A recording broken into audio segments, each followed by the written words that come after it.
Assalamualaikum warahmatullahi wabarakatuh. Perkenalkan, nama saya Risa Adikusuma dengan NPM 2013053031. Di sini saya akan menjelaskan mengenai unsur intrinsik dan unsur ekstrinsik apa saja yang terdapat di dalam film Serdadu Kumbang.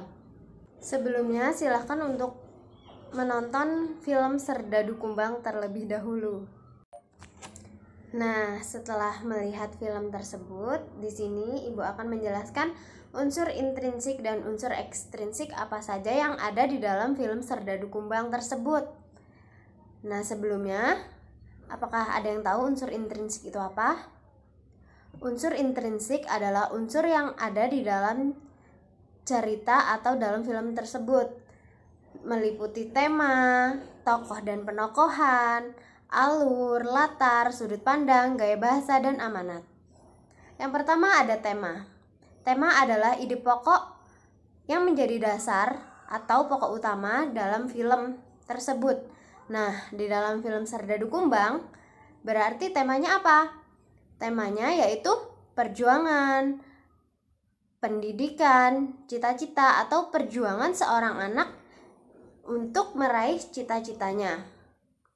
Hal ini bisa dilihat bagaimana Amek dan kawan-kawan memiliki mimpi dan cita-cita. Kemudian yang kedua ada tokoh dan penokohan. Tokoh adalah orang yang menjadi pelaku dalam drama. Sedangkan penokohan adalah cara pengarang menampilkan tokoh dalam drama. Nah, ada tokoh utama. Tokoh utama dari cerita adalah membawa pesan dari cerita itu. Nah, tokoh utama dalam cerita film Serdadu Kumbang tersebut siapa? Nah, tokoh utama dalam film tersebut yaitu Amek. Merupakan tokoh protagonis yang jujur dan rela berkorban.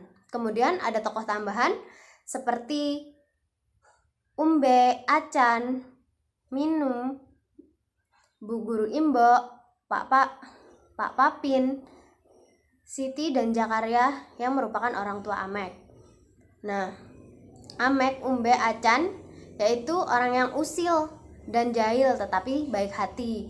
Itu dilihat dari pada saat mereka mencuri jeruk. Nah, karena yang punya jeruk itu pelit.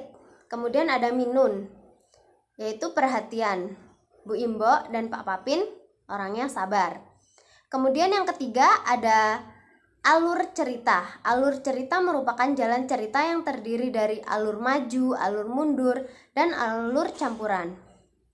Nah, dalam cerita film Serdadu Kumbang itu menggunakan alur maju. Karena apa? Karena cerita diceritakan dari awal ke akhir. Kemudian yang keempat ada latar atau setting.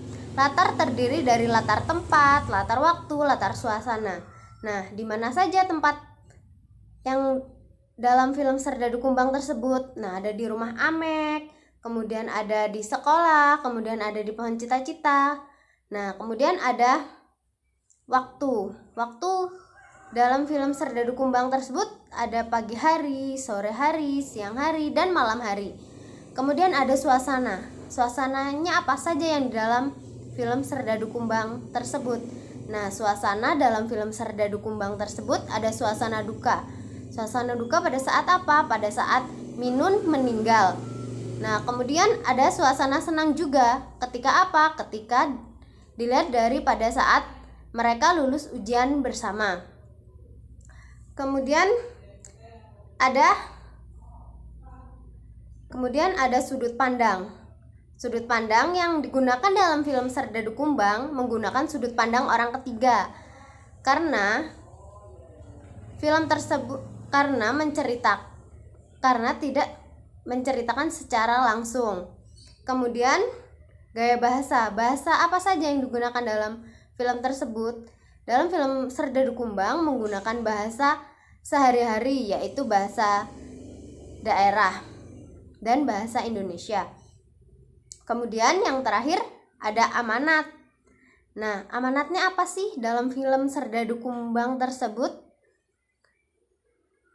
sebelumnya amanat adalah pesan atau nasihat dari sebuah film. Nah, amanat pada film Serdadu Kumbang yaitu bermimpilah dan bercita-citalah setinggi langit dan hadapi persoalan yang ada. Nah, dibuktikan dari apa? Dilihat dari pada saat Amek yang rajin menonton berita TV karena dia ingin bercita-cita sebagai penyiar berita. Nah, tetapi Amek memiliki bibir yang sumbing sehingga dia tidak percaya diri.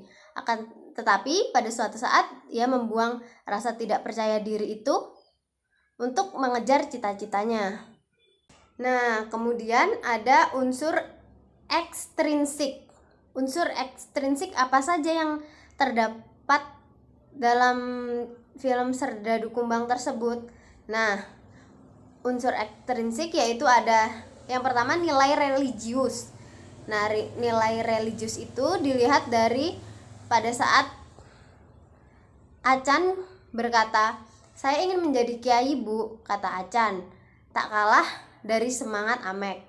Kepala Acan berpeci putih itu betapa seriusnya ia dengan cita-citanya. Nah, kemudian yang kedua ada aspek ekonomi.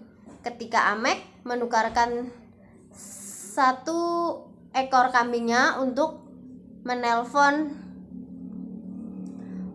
menukarkan satu kambingnya dengan HP untuk menelpon ayahnya yang di luar negeri. Nah, kemudian ada lagi aspek sosial. Aspek sosial itu dilihat ketika Ibu Imbok membantu orang-orang untuk membaca. Nah, itulah tadi unsur intrinsik dan unsur ekstrinsik yang ada di dalam film Serdadu Kumbang tersebut. Semoga kalian paham. Sekian dari saya. Mohon maaf bila ada salah kata. Saya akhiri. Wassalamualaikum warahmatullahi wabarakatuh.